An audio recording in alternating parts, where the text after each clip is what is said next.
आप देखिए नोटबंदी किया तो ब्लैक मनी नहीं आया, और एक दफे बोला कि सब ब्लैक मनी हम विदेश से देश में ले आएगा, कुछ नहीं हुआ। अभी तो LIC का मनी भी चला गया। Insurance is also not safe. जब जो मर्जी होता है करते हैं। एक तो देश में मिर्जापुर है, पहले का मिर्जापुर का बात हम नहीं कर रहे हैं, वो तो एक इतिहास है मीडियावेल पीरियड का। हम अभी प्रेजेंट मिर्जापुर का बात करते हैं। जो मिर्जापुर, जो लोगों को हाथ में खून है, दंगा का खून है, लोगों को हत्या करने का खून है, कितने लोगों को घर जलाया, मैं नाम नहीं लेती हूं, लेकिन क्या आप सोचते हैं ये लोग सब स्वर्ग में चला जाएगा? स्वर्ग में चला जाएगा? स्वर्गे चले जाবে? চলবে? নিজেদের পার্টির মধ্যেই তো কত বিভেদ, কে এ না কে বি, কে সি না কে ডি, কে এ না কে জেড। আসলে কি জানেন তো, বাংলার উপর ওদের খুব রাগ। তার কারণ ওরা জানে সব রাজ্যকে কবজা করতে পারলেও, বোকা বানাতে পারলেও, উল্টো পাল্টা বলে ভয় দেখিয়ে চমকিয়ে বাংলাকে পারবে না। কেন জানেন? তার একটা ইতিহাস আছে, মনে রাখবেন। ব্রিটিশ আমলে, এটা ইতিহাস, কলকাতা ইন্ডিয়ার ক্যাপিটাল ছিল। ব্রিটিশরা কলকাতার ক্যাপিটালকে উঠিয়ে নিয়ে চলে গেছিল কোথায়? দিল্লিতে। কারণ বাংলাদেশ সাথে পারছিল না, বাংলার লোকেদের সাথে। ওরা বলে বাঙালিরা সবসময় বাংলার মানুষ রেভুলেশনারি, বিদ্রোহ করে, প্রতিবাদ করে, প্রতিরোধ করে, সব মানে না। তাই আর আজকেও এই গদিওয়ালারা ভাবছে যে যেন তেন কমে 2 কোটি লোকের নাম ভাত দিয়ে ওদের ডিটেনশন ক্যাম্পে পাঠিয়ে দিই, নয় বাংলাদেশে ছেড়ে দিই, আর নয় ওদের দেশ থেকে তাড়িয়ে দিই, দিয়ে কোন রকম ক্ষমতা দখল করি।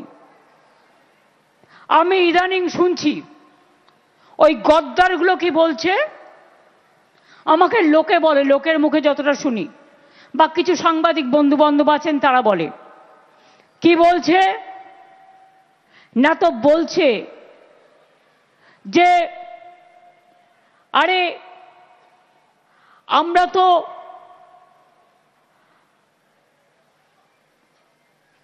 জোর করে, গায়ের জোরে যদি 2 কোটি ভোট কাটতে না পারি তাহলে তো আমরা জিততে পারবো না। এবার বলছে কি অঙ্কটা, লোকসভায় তৃণমূল কংগ্রেস পেয়েছে 40%, ওনারা নাকি পেয়েছেন 39%। যতদূর আমার মনে পড়ছে, মন থেকে বলছি, ক্রস চেক করতে পারিনি, করে নেব পরে। 2004-এ আমি তৃণমূল কংগ্রেসের প্রার্থী হিসেবে 39% ভোট পেয়ে একা জিতেছিলাম বাংলায়, আর কেউ জেতেনি। তো আপনারা যদি মনে করেন 39% পেয়ে আপনি 294টা সিট জিতবেন, 2% 3% ভোট কেটে দিয়ে, মূর্খের স্বর্গে বাস করছেন। যারা আপনাকে ভোট দিত তারা আমাদের ভোট দেবে, কারণ এটা তাদের অস্তিত্বের ঠিকানা। ইসকো ঠিকানা চাইয়ে, ইসকো সিটিজেনশিপ চাইয়ে। আজকে আমাকে স্বাধীনতার এতদিন পরে আজকে পরীক্ষা করে দিতে হবে যে আমি ভারতীয় নাগরিক কিনা। আজকে আমাদের নতুন করে প্রমাণ দিতে হবে যে we are Indian citizen or not. এতদিন পর প্রমাণ দিতে হবে।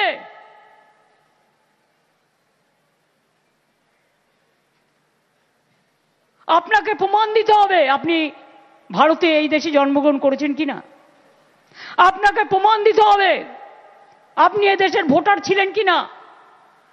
আপনাকে প্রমাণ দিতে হবে আপনার বাবা মার সার্টিফিকেট নিয়ে আসতে হবে। আরে ওরা তো ফেক সার্টিফিকেট বানিয়ে নেয়, আপনারা কি পারবেন সবাই? আর ফেক সার্টিফিকেটের কোনো ভ্যালু নেই, এটা মাথায় রাখবেন। মুখে যা ইচ্ছে তাই বলে যায়। ফেকু বাবুদের বলি, এখন বাবু বলছি, পরে কাকু বলবো। তার কারণ ক্ষমতাটা একটু জাহির করে দেখাও। মনে রাখবেন, লাস্ট এসআইআর বাংলায় হয়েছিল 2001-এর নির্বাচনের পর। 2002-03 বাংলায় কোনো নির্বাচন ছিল না। 2004-এ লোকসভার নির্বাচন হয়, সেই ড্রাফট লিস্টে, সেই ভোটার লিস্টে ভোট হয়। প্রায় 2 থেকে 2.5 বছর সময় লেগেছিল। তাহলে আজকে হঠাৎ মোদি বাবুকে আর অমিত শাহকে সন্তুষ্ট করবার জন্য কুর্সি বাবু যিনি ইতিহাস তৈরি করতে যাচ্ছেন, আপনার ইতিহাস পাতিহাস হবে। बिहार प्रथमे समझने नहीं पाया, जब समझा तो उसको नाम काट के बात दिया था, निकाल दिया था। लेकिन हम लोग पहले से पकड़ा और इसको हम देखेंगे भी। अगर एक भी आदमी का लोग नाम बात गया तो बीजेपी का गवर्नमेंट तोड़ के छोड़ेंगे।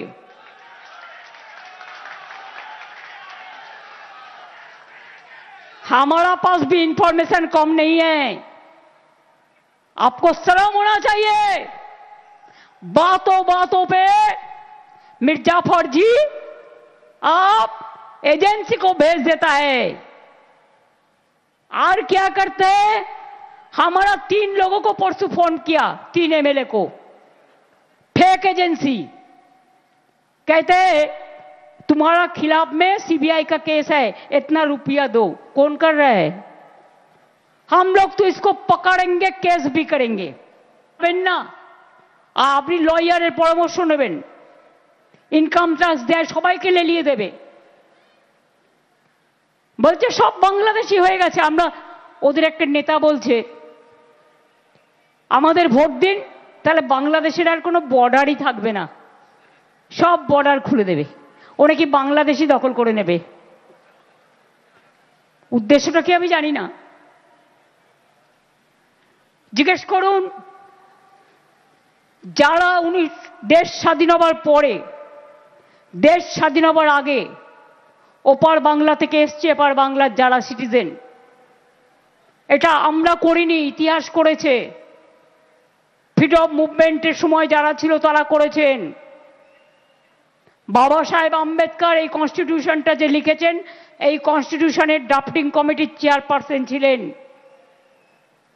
সবাইকে সমান অধিকার, right to live, right to work, right to property, right to equality, সব কিন্তু আমাদের সংবিধানে আছে।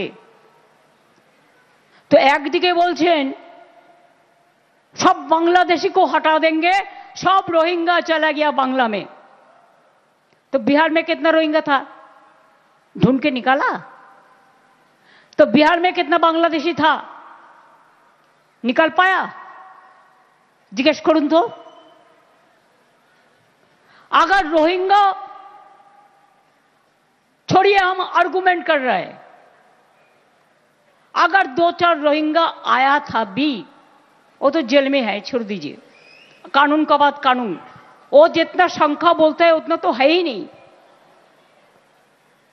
तो मिर्जाफर जी, जब बांग्लादेश अशांति छिलो, तो आपने क्या किया? आपने बोला, बांग्लाয় প্রথমে বলি 2024 পর্যন্ত যারা এসেছেন তাদের তাড়ানো হবে না। মানেটা কি? তাদের ভোটার লিস্টের নাম ঢোকাবেন? তারা তো এন্টাইটেল নয়। এন্টাইটেল কারা? যাদের ভোটার লিস্টে আগে নাম ছিল, যারা পরিচয়পত্র বের করেছেন, যারা এদেশের মানুষ। এখন আবার নতুন কথা বলছে নাগরিক। ওরা নাকি নাগরিকের অধিকার দেবে। নাগরিকের অধিকারই কেড়ে নিচ্ছে, তারা দেবে নাকি নাগরিকের অধিকার।